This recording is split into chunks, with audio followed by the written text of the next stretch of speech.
I grew up in the Austrian Alps. High mountains, blue sky, fresh air. If you've seen The Sound of Music, this is exactly what it's like. The activity we enjoyed probably the most as children was skiing.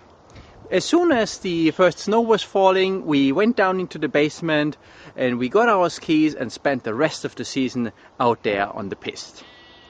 For most of us, the dream was to own a Kneissl ski. This was the brand that a lot of the Austrian superstars used to beat our competitors from Switzerland. Sadly, a few weeks ago, I've heard that Kneissl went bankrupt. Of course, this is a fate that a lot of companies were facing in recent times. And I've been wondering for a long period of time whether it is possible to buck that trend, whether companies can actually achieve sustainable competitive advantage.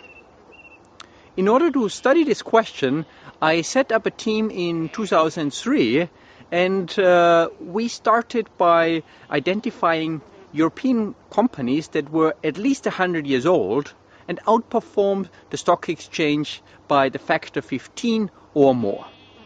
Only 9 companies met this criteria.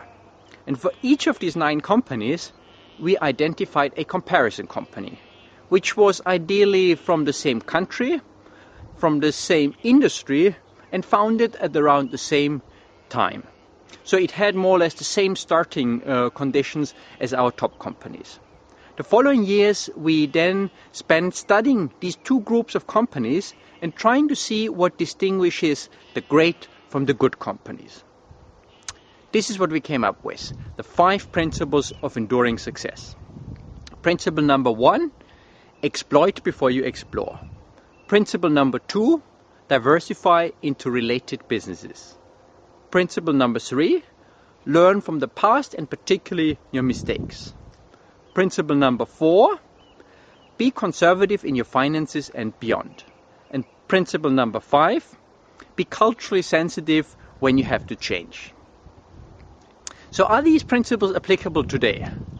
I think they are. The companies that we studied were able to survive 2 world wars. They were able to survive the Great Depression, the financial crisis more recently, 2 oil crises.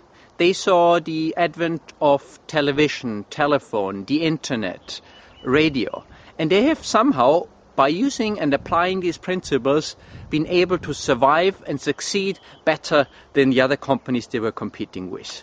So I think if you want to succeed in future, even though the conditions are changing, these principles are tested and they should help you to be successful and gain competitive advantage as we move further into the new millennium.